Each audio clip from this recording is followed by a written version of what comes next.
आपको क्या कंसिडर करना है कि पृथ्वी है, पृथ्वी के चारों ओर मून घूम रहा है, घूमने में लगा। एप्पल की तरफ आते हुए महसूस नहीं होगी, बल्कि हमें महसूस क्या होगा कि एप्पल पृथ्वी की तरफ आ रहा है। इसको बोलते हैं ग्रेविटेशनल का कॉन्सेप्ट।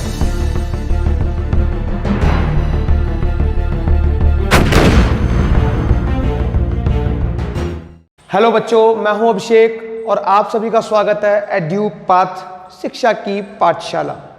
हम लोग रोज फिजिक्स पढ़ते हैं और आज भी हम क्या पढ़ेंगे? फिजिक्स। उसका एक टॉपिक है, उस टॉपिक का नाम है सर्कुलर मोशन, वो हम पढ़ेंगे। तो अभी तक जो मैंने आपको पढ़ाया है, क्या आपको समझ में आया?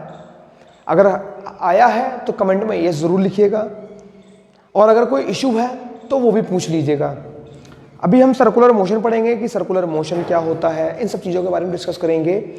और जो मैं आपको पढ़ा रहा हूँ, इस चीज़ के प्रॉपर नोट्स आप तैयार करती रहेगा समय के साथ साथ, ताकि आपको, मैंने क्योंकि स्टार्टिंग में ही समझाया था, जो भी आपको पढ़ाया जा रहा है उसके नोट्स जरूर रेडी करिएगा। मैं जो पढ़ा रहा हूँ, और इसके बाद अगर आप कोई बुक स्टडी करना चाहते हैं, रीड करना चाहते हैं, तो आप उस बुक को पढ़ लीजिए। ठीक है, जो भी बुक मैंने बताई थी, बुक लिस्ट फॉलो करवाई थी। अगर नहीं देखी तो वीडियो स्विच करके वो वीडियो जरूर देखिएगा कि कौन कौन सी बुक फिजिक्स के लिए ज़रूरी है पढ़ाने के लिए।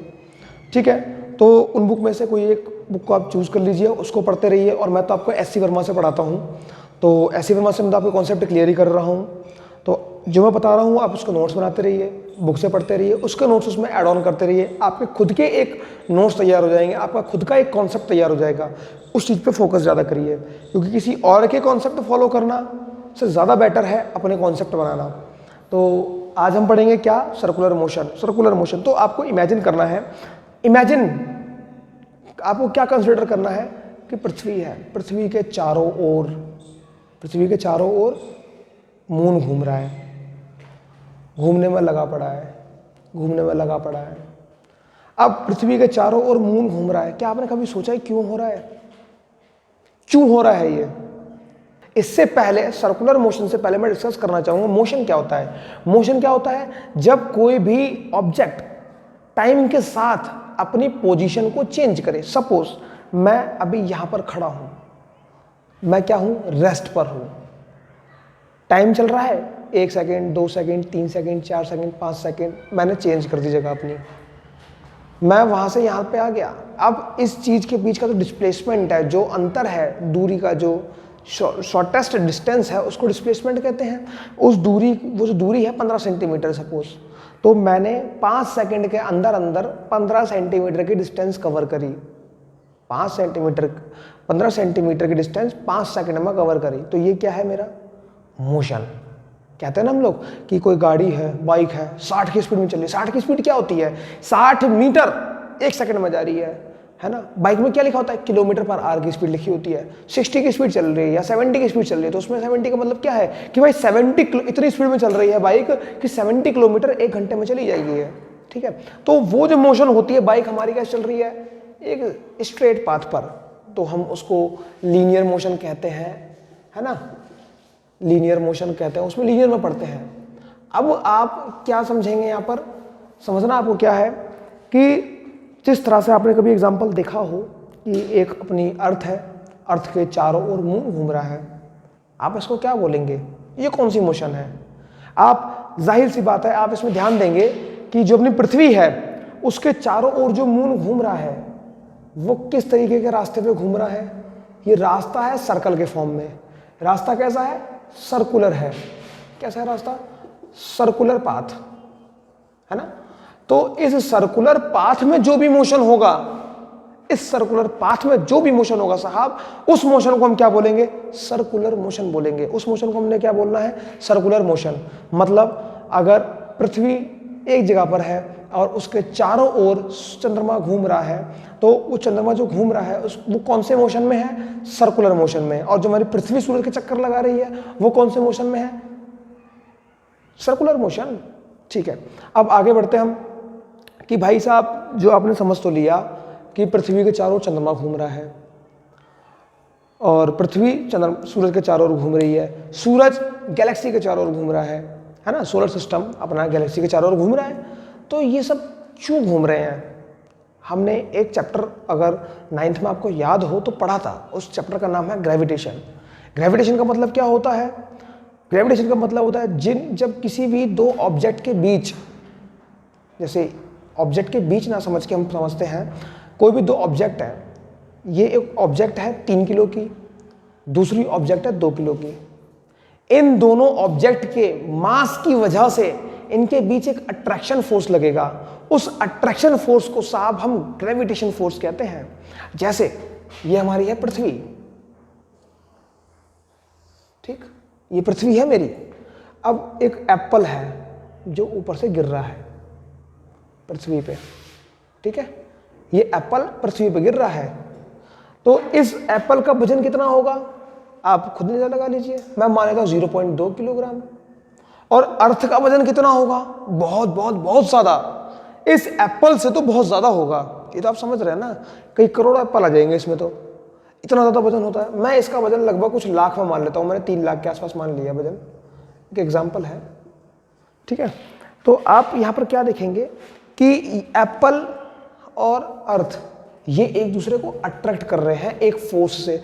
जितने फोर्स से अर्थ एप्पल को अट्रैक्ट कर रही है, इस फोर्स को मैंने F मान लिया, उसी फोर्स से एप्पल अर्थ को अट्रैक्ट करता है। लेकिन अब आपने फिर क्या देखा कि साहब जो एप्पल है वो तो पृथ्वी की तरफ आ रहा है, उसका कुछ एक्सेलरेशन है, लेकिन पृथ्वी एप्पल की तरफ नहीं आ रही है। ऐसा क्यों? फोर्स दोनों में सेम लग रहा है ना, फोर्स दोनों में सेम लग रहा है। अगर इसमें 3 न्यूटन का फोर्स लग रहा है तो इसमें भी 3 न्यूटन का फोर्स लग रहा है, लेकिन पृथ्वी एप्पल को अपनी तरफ क्यों नहीं खींच रही है? एप्पल पृथ्वी को अपनी तरफ एप्पल पृथ्वी को अपनी तरफ क्यों नहीं खींच रहा है, जबकि पृथ्वी एप्पल को खींच रही है? क्यों? क्योंकि हमारा फॉर्मूला क्या होता है एक्सेलरेशन निकालने का, A = F/m। अगर मैं अर्थ का निकाल रहा हूं तो आप देखेंगे अर्थ का जो एक्सेलरेशन है, फोर्स तो सेम है, लेकिन अर्थ का मास जो है वो बहुत ज़्यादा है, 3 लाख के आसपास, ठीक है। लेकिन अगर मैं वही एप्पल का निकालूं एक्सेलरेशन, कि एप्पल का कितना एक्सेलरेशन है, तो क्या निकलेगा F/0.2 के आसपास। तो आप देखेंगे इधर एक्सेलरेशन की वैल्यू बहुत ज़्यादा होगी, क्योंकि यहाँ पर देखो, यहाँ पर 0.2 है, बहुत छोटा नंबर है। जब इस छोटे नंबर से इसको डिवाइड करेंगे तो इसकी वैल्यू काफ़ी ज़्यादा तेज आएगी, मतलब एप्पल बहुत तेज़ी से नीचे गिरेगा। और यहाँ पर वैल्यू 3 लाख में है, तो यहाँ पर एक्सेलरेशन जो होगा वो 0.00000 में जाएगा। तो इसका मतलब एक्सेलरेशन बहुत कम है, और इसी वजह से पृथ्वी कभी भी एप्पल की तरफ आते हुए महसूस नहीं होगी, बल्कि हमें महसूस क्या होगा कि एप्पल पृथ्वी की तरफ आ रहा है। इसको बोलते हैं ग्रेविटेशनल का कॉन्सेप्ट। अब न्यूटन ने क्या बताया भाई साहब? न्यूटन ने बताया कि इस दुनिया में जितनी भी चीज है जिनके बीच मास है, जैसे चंद्रमा है, ये पृथ्वी है, इन दोनों के बीच मास है, तो ये दोनों एक दूसरे को अट्रैक्ट कर रही हैं एक फोर्स, उसका बोलते हैं ग्रेविटेशनल फोर्स। अब ये चंद्रमा सूरज को अपनी तरफ अट्रैक्ट कर रहा है एक फोर्स से, इसको भी ग्रेविटेशनल फोर्स बोलते हैं। ये सूरज पृथ्वी को अट्रैक्ट कर रहा है, इसको ग्रेविटेशनल फोर्स बोलते हैं। तो आप देखेंगे कि इस दुनिया में जिस ऑब्जेक्ट के अंदर कोई ना कोई मास है, वो एक दूसरे को अपनी तरफ अट्रैक्ट करती है, इसी को बोलते हैं यूनिवर्सल लॉ ऑफ ग्रेविटेशन। अब हमने यूनिवर्सल लॉ ऑफ ग्रेविटेशन क्यों पढ़ा, आप देखेंगे, आप क्या देखेंगे इसमें, अभी क्यों पढ़ा हम वो भी देखते हैं। इसको मिटाता हूं मैं। हाँ, देखना एक चीज, सपोज दैट ये है हमारी पृथ्वी, ये बैठा है अपना न्यूटन, ठीक है, पेड़ के नीचे। अब आप देखेंगे कि एक एप्पल गिर रहा है नीचे, ठीक है, एक एप्पल गिरा, तो आपको क्या समझ में आएगा कि न्यूटन को क्या दिखा कि एप्पल ऊपर से नीचे गिर रहा है। तो आप क्या समझे कि ग्रेविटी चीजों को अपनी तरफ, जो ग्रेविटी है वो जमीन के अंदर है, वो आसमान से कोई भी चीज अपनी तरफ खींचती है, मतलब नीचे गिराती है। आपके दिमाग में तो ये आया, नीचे आती है, ये तो दिमाग में आया। अब साहब ये बताओ, अगर इस पृथ्वी को पूरा बना दिया जाए, यहां पर एक और न्यूटन बैठा है और यहां पर एक और पेड़ है, अब यहां पर एप्पल गिरा, तो इसके मुकाबले तो नीचे नहीं है, यहां पर एक और पेड़ है, यहां पर फिर से एप्पल गिरा, तो भैया ये तो नीचे गिर रहा है, इसके इसके अगर रिलेटिव में देखें तो इसको तो ऊपर जाना चाहिए, डायरेक्शन चेंज हो गई। तो आप क्या देखेंगे, आप देखेंगे कि एप्पल इधर की तरफ अट्रैक्ट हो रहा है, ये एप्पल इधर की तरफ अट्रैक्ट हो रहा है, ये एप्पल इधर की तरफ अट्रैक्ट हो रहा है। तो आप देखेंगे अर्थ के जो सेंटर ऑफ मास है, अर्थ के सेंटर ऑफ मास पता क्या होता है?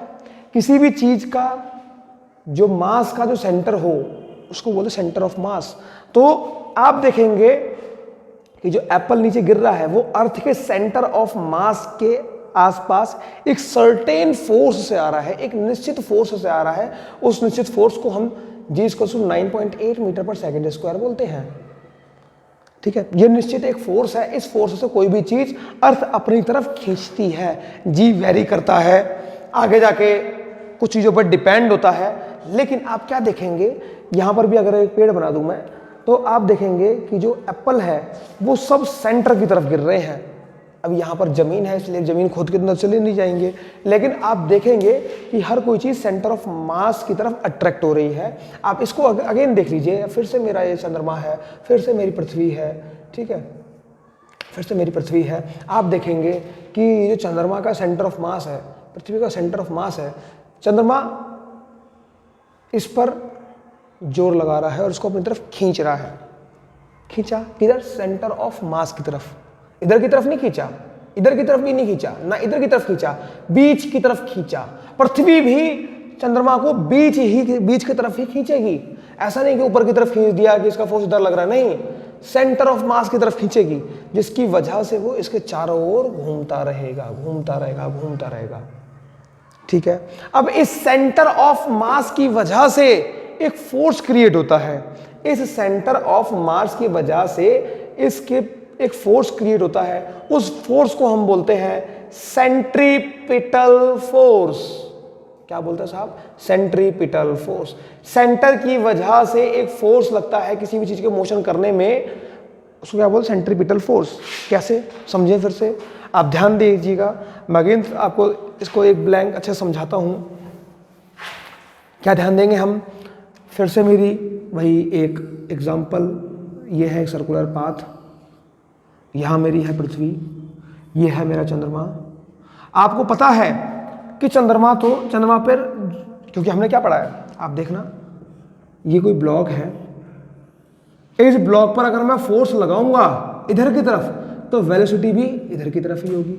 मतलब जिधर हम फोर्स लगाते हैं जिधर हम फोर्स लगाते हैं तो वेलोसिटी की जो डायरेक्शन भी है उधर ही तरफ होगी। मतलब जिधर फोर्स होगा डायरेक्शन, वेलोसिटी की डायरेक्शन भी सेम होती है। लेकिन आप इसमें क्या देखेंगे, आप ध्यान देंगे कि सेंट्रीपिटल जो फोर्स है वो अंदर की तरफ है और वेलोसिटी किधर है? सामने की ओर। भाई आगे तो ही जा रहा है, ये देखो सामने की ओर जा रहा है, ऊपर की ओर। इधर गया तो भी इधर की तरफ फोर्स लग रहा है, वेलोसिटी इधर, फोर्स इधर की तरफ। क्या हो गया?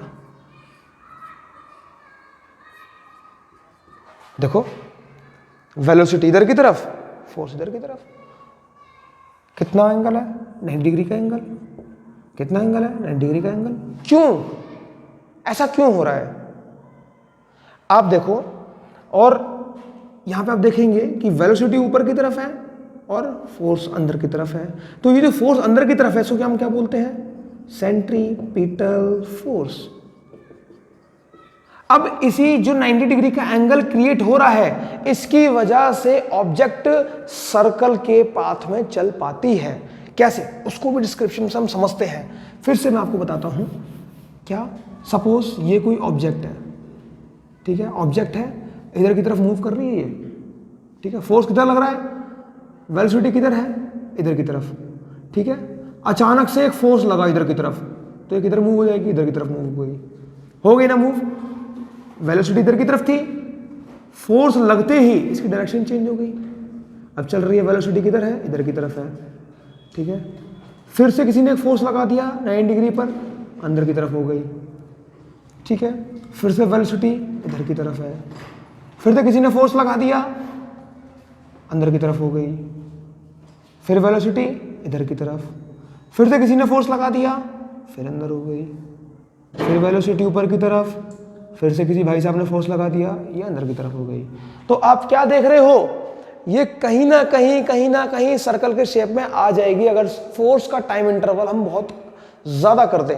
मतलब हर पॉइंट पर फोर्स लगता रहे, हर पॉइंट पर फोर्स लगता रहे। तो आप क्या देखेंगे इसमें कि भाई साहब आगे बढ़ने की कोशिश करें, लेकिन एक फोर्स लगा, फिर झुक गए आगे, फिर नीचे की तरफ हो गए, फिर नीचे की तरफ हो गए, फिर नीचे की तरफ हो गए, फिर नीचे की तरफ, फिर नीचे की तरफ। आप देखेंगे ध्यान से कि हल्का हल्का सर्कल के शेप में आ गया। तो कहने का मतलब है जो ऑब्जेक्ट, जो बीच में कोई मास है, वो किसी भी ऑब्जेक्ट को अपनी तरफ एक फोर्स से अट्रैक्ट करती है, जो ग्रेविटेशनल फोर्स बोलते हैं। और जो ऑब्जेक्ट आगे की तरफ जा रही है, आगे की तरफ जा रही है, जो इधर की तरफ ये जो एस्केलरेशन हो रहा है, सामने की तरफ जो एस्केलरेशन हो रहा है, इसको हम क्या बोलते हैं? टेंजेंटियल एस्केलरेशन। और जो एस्केलरेशन इसके सर्कुलर पाथ पर लग रहा है, इस एस्केलरेशन को क्या बोलते हैं हम? एंगुलर एस्केलरेशन। बहुत बड़ा अंतर है इन दोनों में। न्यूमेरिकल में हम अच्छे समझेंगे।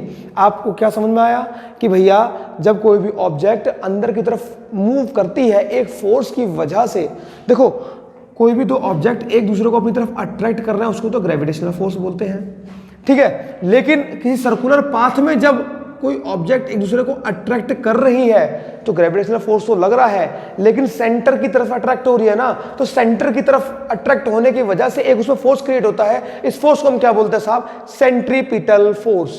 समझ में आया बच्चों? समझ में नहीं आया तो एक बार दोबारा वीडियो को रिव्यू कर लीजिए, ठीक है। बाकी हम कॉन्सेप्ट आगे पढ़ते हैं।